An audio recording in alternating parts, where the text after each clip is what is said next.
اور یہ تو قرآن کہہ رہا ہے، وہ اللہ کا رسول جو ساری امت کے لیے روتا روتا روتا دنیا سے اٹھ گیا، اور ایسا رویا کہ کوئی نبی نہ رویا، ایسا تڑپا کہ کوئی نبی نہ تڑپا، کہ اللہ کو ہزاروں دفعہ تسلیاں دینے کے لیے جبریل بھیجنا پڑا، قرآن بھیجنا پڑا کہ آپ اتنا غم کیوں کرتے ہیں، آپ اتنا کیوں روتے ہیں۔ ایک دفعہ میں نے وہ آیات جمع کی تھی جن میں اللہ تعالیٰ نے اپنے نبی کو تسلی دی ہے، وہ اتنی بن گئی کہ ان کو لکھنا مشکل ہوگا میرے لیے۔ وہ 100 سے زیادہ آیات بنتی ہیں جن میں اللہ تعالیٰ تسلی دے رہا ہے، لعلک باخع نفسک الا یکونوا مؤمنین، لعلک باخع نفسک علی آثارہم ان لم یؤمنوا بهذا الحدیث اسفا فلا تذهب نفسک علیہم حسرات ما انت علیہم بوکیل لست علیہم بمسیطر ما انت علیہم بجبار من کفر فلا يحزنک کفر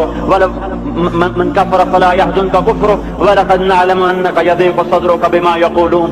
اس قسم کی آیات جن میں اللہ کہہ رہا ہے میرے حبیب اتنا غم نہ کر، اتنا غم نہ کر، اس قدر غمگین اپنی امت کے لیے۔ اس کے باوجود آپ کا گلہ قرآن میں سن لو، جب ایسے نافرمان جو کبیرہ گناہ کرتے کرتے مر گئے، اس بدیانتی میں، شرابوں کے پینے میں، نماز کے چھوڑنے میں، کبیرہ گناہوں میں غرق ہو کے مر گئے، تو یہی اللہ کا رسول جو ہمارے لیے رویا بھی اور تڑپا بھی، یہ نا فلا تذهب نفسک علیہم حسرات۔ یہ آیت اس مضمون میں ایسی زبردست آیت ہے کہ اس کو اردو زبان میں منتقل نہیں کیا جا سکتا، کہ جو اللہ تعالیٰ نے آپ کے اندر کے سینے کا غم، حسرات اور فلا تذهب نفسک علیہم حسرات، ان الفاظ میں جو اللہ نے اپنے محبوب کے سینے کا غم بیان کیا ہے، اللہ کی قسم کوئی زبان اس کا ترجمہ نہیں کر۔ قیامت کے دن جب دیکھے گا ہماری نافرمانیاں تو کہے گا یا رب ان قوم اتخذوا هذا القرآن مہجورا، اے میرے مولا یہی ہے میری وہ امت جس نے میرے قرآن کو چھوڑ دیا، میرے قرآن نے پکارا مسجد میں آؤ، انہوں نے مسجدوں کی راہیں چھوڑ دیں۔ مجھے بتاؤ یہ اتنا مجمع کہاں سے آ گیا ہے؟ یہ اس میں سے 1/3 باہر سے آیا ہوگا، یہ 2/3 تو سارا گلستان کالونی کا ہے۔ ان کے قدم باقی 5 نمازوں میں کیوں نہیں اٹھتے؟ یہ کہاں چلے جاتے ہیں؟ کیا یہ اللہ کی دھرتی پہ 8 دن نہیں رہتے؟ کیا یہ صرف 8ویں دن اللہ کا رزق کھاتے ہیں؟ کیا یہ صرف 8ویں دن اللہ کا پانی پیتے ہیں؟ کیا یہ صرف 8ویں دن اللہ کی ہوا کے ٹنو ٹن اپنے پھیپھڑوں میں لے جاتے ہیں؟ کیا یہ صرف 8ویں دن اللہ کے دیے ہوئے نور سے دیکھتے ہیں؟ کیا یہ صرف 8ویں دن اپنے کانوں سے سنتے ہیں؟ کیا یہ صرف 8ویں دن اپنے جسم کی نعمتوں سے فائدہ اٹھاتے ہیں؟ کیا یہ صرف 8ویں دن سورج کی روشنی سے نفع اٹھاتے ہیں؟ کیا یہ صرف 8ویں دن تاروں کی جھلملاہٹ سے نفع اٹھاتے ہیں؟ کیا یہ صرف 8ویں دن اپنے بیوی بچوں کے ساتھ بیٹھتے ہیں؟ اس پتھر دل کو کیا ہوا؟ کیا نہیں اس کے دروازے پہ دستک پہنچتی؟ یہ کیوں ویران ہو گئے؟ ایسے تو پتھر بھی سخت نہیں۔ عطا اللہ شاہ بخاری کہا کرتے تھے اے ہندوستان والو، تمہیں اتنا قرآن سنایا کہ میں سر کو سناتا تو صبا بن جاتی، میں پتھروں کو سناتا تو موم ہو جاتے، میں دریاؤں کو سناتا تو طوفان تھم جاتے، اور میں موجوں کو سناتا تو ان کی طغیانی رک جاتی۔ پتہ نہیں تم کس مخلوق، کس چیز سے بنے ہو، کس خمیر سے بنے ہو، تمہارے سینوں میں دل نہیں ہے، پتھر ہیں، اور پتھر سے بھی زیادہ کوئی سخت ہے، اشد قسوۃ من الحجارہ، پتھر بھی اللہ کی حیبت سے لرزتا ہے اور کانپتا ہے، پر تم کون سے انسان ہو، کیسے سینوں میں دل لیے پھرتے ہو کہ 5 دفعہ اتنا بڑا بادشاہ تمہیں پکارے حی علی الصلاۃ حی علی الصلاۃ۔ ایک تھانے دار پکارے گلستان کالونی کا کہ تمہارا سامنے آ جاؤ تو سر پہ پاؤں رکھ کے بھاگے، ڈی سی پکارے تو کام چھوڑ کے بھاگے، اور تمہارا زمین آسمان کا بادشاہ تمہیں دن میں 5 دفعہ پکارے اور کانوں پہ چونا رہیں گے، اور 8ویں دن مسجد کو آ رہے ہوں۔ کیا 8ویں دن کھانا کھایا ہے؟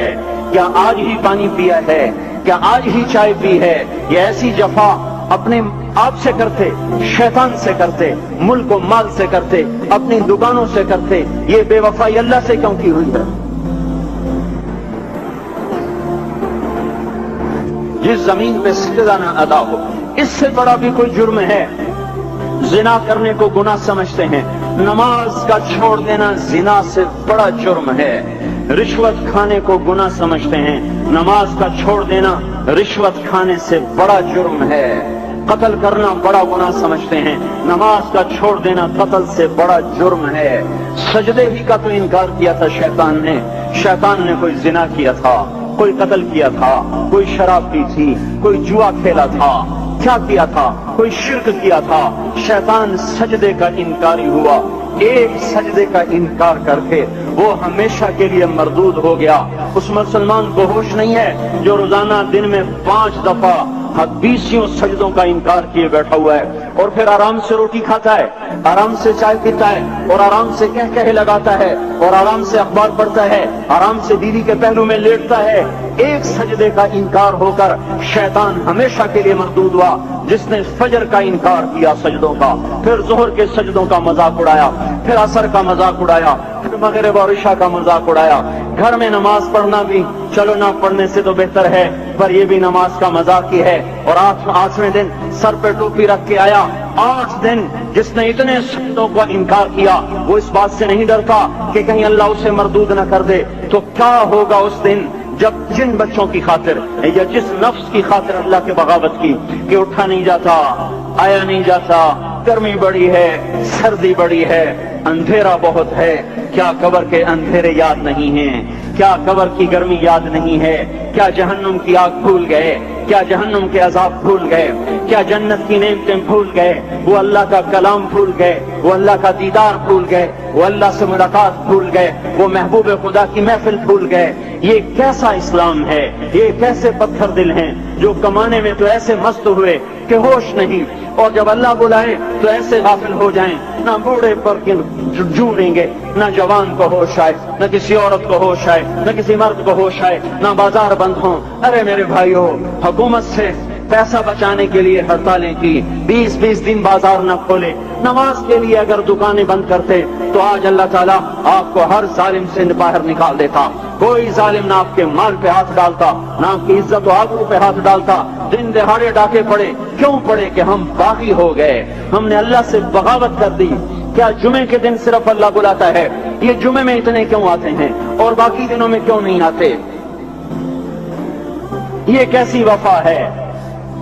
اور ایسا وفاؤں والا اللہ کہ زمین بولے اے اللہ اجازت دے میں گلستان کالونی کو نگل جاؤں، سمندر بولے مولا اجازت دے ہم چڑھ جائیں، فرشتے بولیں اے اللہ اجازت دے ہم انہیں ہلاک کر دیں، اور جس کے سجدے کا انکار ہوا پڑا، جس کا آٹھوں بازاروں میں جس کی شریعت کا مذاق اڑایا جا رہا، وہ جس کو غیرت خود جوش میں آ رہی کہ یہ میرے بنے ہوئے گندے پانی کے بنے ہوئے نطفے سے بنے ہوئے میری غذا کھا کر، میرا رزق کھا کر، میری ہواؤں سے زندہ، میرے پانیوں سے زندہ، میری روٹی سے زندہ، میرے دیے ہوئے گوشت سے زندہ، میرے دیے ہوئے نظام سے زندہ، یہ میرے ہی منکر بن گئے۔ 1500 روپے کا ملازم آپ کو چائے کی پیالی نہ دے تو آپ کہتے چل چھٹی کر، ہم کوئی اور رکھیں گے۔ اور جس نے اتنا بڑا وجود بخشا، آنکھوں میں چراغ جلائے، کانوں میں فون لگائے، دماغ میں برقی روئیں دوڑائیں، دل کو دھڑکایا، سارے بدن کے تک خون پہنچانے کا نظام چلایا، پھیپھڑوں کی فیکٹریاں چلائیں، رگوں میں خون پہنچایا، ہڈیوں کو غذا پہنچائی اور آنکھوں کو غذا پہنچائی،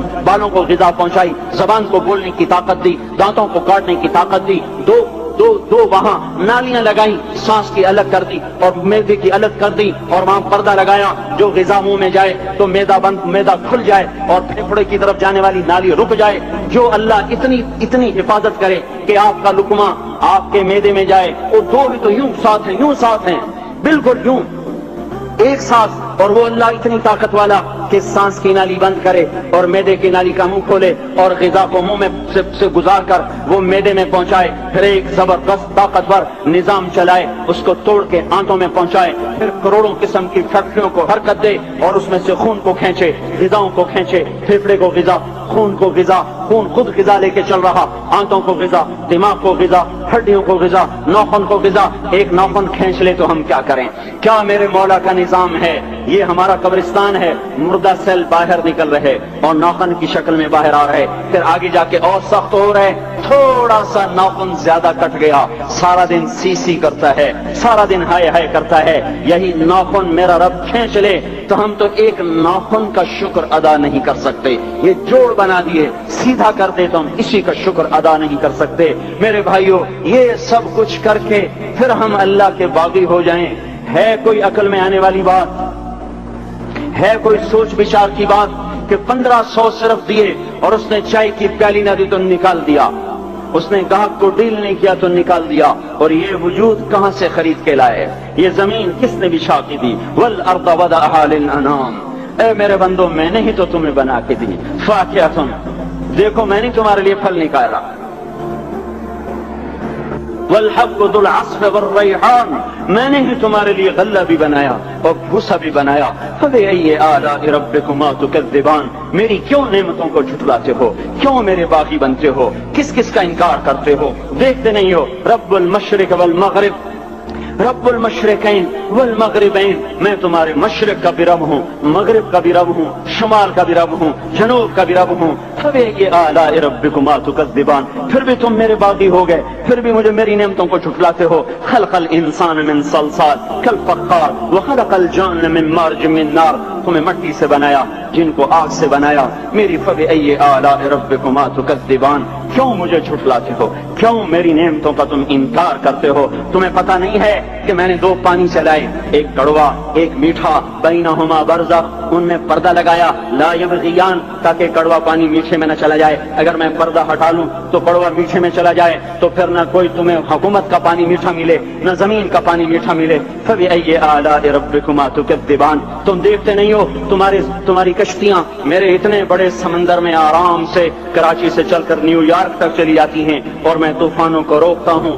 موجوں کی لگام کو لگام دیتا ہوں، پانی کو تھام کے رکھتا ہوں کہ تمہارے تینکوں جیسے جہاز میرے ایسے محیط اور خوفناک سمندروں پر ایک کنارے سے چل کر دوسرے کنارے تک چلے جاتے ہیں۔ فبأي آلاء ربكما تكذبان، تمہیں پتہ نہیں ہے تم سب مر جاؤ گے اور تمہارا رب ہمیشہ باقی رہے گا۔ فبأي آلاء ربكما تكذبان، تمہیں پتہ نہیں ہے کہ ہر روز اس کی شان جدا ہے۔ كل يوم هو في شأن فبأي آلاء ربكما تكذبان، نہیں سنتے ہو؟ سنفرغ لكم أيها الثقلان، پھر سن لو میں ان قریب تمہارے لیے حساب کتاب کا نظام چلانے والا ہوں، اور میں ان قریب تمہارے لیے فارغ ہونے والا ہوں۔ فبأي آلاء ربكما تكذبان، کیوں جھٹلاتے ہو؟ کیوں باقی بنتے ہو؟ اے انسان ہوش میں آ، اے جنات ہوش میں آ، تمہیں اپنے رب کے نظام کا پتہ نہیں ہے کہ اس نے جہنم کو بنایا ہوا ہے، اور وہ دن تمہیں یاد نہیں ہے کہ آسمان وردتن کالدہان، اور یرسل علیکما شواظ من نار ونحاس فلا تنتصران، تم میں آگ کی مار، تمہیں پانیوں کی مار، تمہیں جہنم کی مار کوئی بچا سکتا ہے؟ فبأي آلاء ربكما تكذبان، تمہیں پتہ نہیں ہے کہ اس دن مجرمین پہچانے جائیں گے، ان کے چہرے کالے ہوں گے، آنکھیں کیری ہوں گی، ہاتھ بندھے ہوں گے، پاؤں جکڑے ہوں گے، گردن میں توق ہوں گے۔ فبأي آلاء ربكما تكذبان، تمہیں پتہ نہیں میری دوزخ بھڑک رہی ہے اور لپک رہی ہے اور چھپٹ رہی ہے اور پکار رہی ہے، هل من مزید، هل من مزید، اے اللہ اور لے آ، یا اللہ اور لے آ۔ فبأي آلاء ربكما تكذبان، تمہیں کیا ہو گیا؟ تم کیوں میرے باغی ہو گئے؟